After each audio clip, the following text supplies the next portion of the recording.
backed us 2 years ago with the Global Cook Stove Initiative. Our women are dying. But let me tell you why the village thing bothered me. It was 3:30 in the afternoon.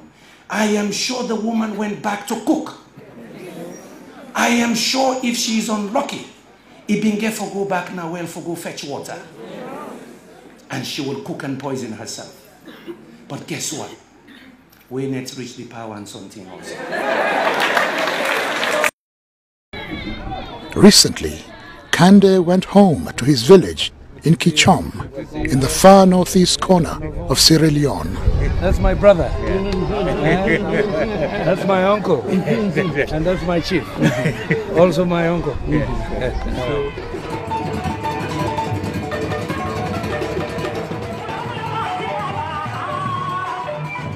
It's a sign how much the people of this fishing village revere the boy who grew up to become a respected academic, government minister, and then head of the United Nations Industrial Development Organization.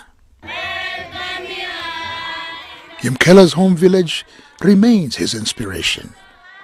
By staying in touch with his family and the people here, Yumkella sees what impact he can have with his work and just how much there is still to do. This is where I was born, Kichom, about 2,500 people here. This is an interesting case study because the village is right on the estuary of one of the biggest rivers in Sierra Leone.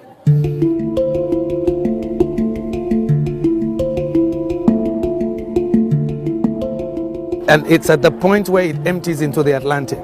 And so when we talk about sea level rising as a result of climate change, these people could pay a heavy price. In fact, one of our main population areas, that is a fishing village, Yeliboya, is already being consumed. His concern for and love of his village evident as he takes stock of Kichom's current situation.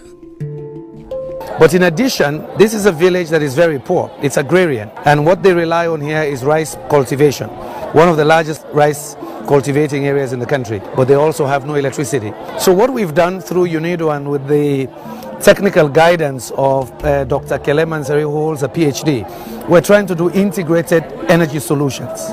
They call it lighting a billion lives, giving basic solar technology to households so they can have light at night, so that children can read, so women have a few more hours to finish whatever productive work they've been doing during the day.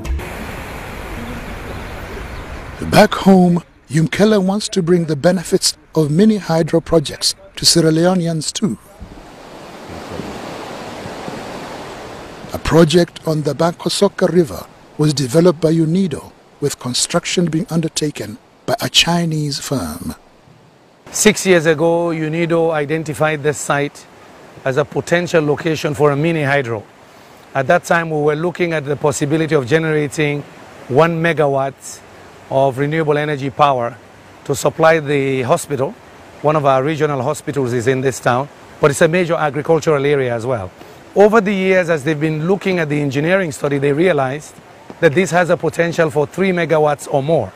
They've studied the water flow over different periods of the season over the years. And as you can see, this is the dry season, and you can hear the water and you can see the water flow.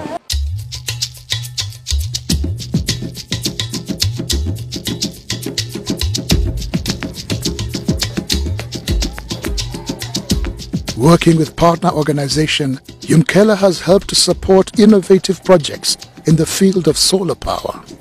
Some of the time when you have too much rain, the normal solar panel does not take, but this one, regardless of the weather, it charges all the time. Yes.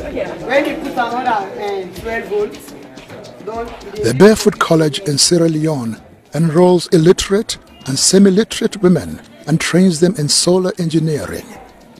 The women used to be subsistence farmers, but now earn a living assembling household solar units in Port Loko district.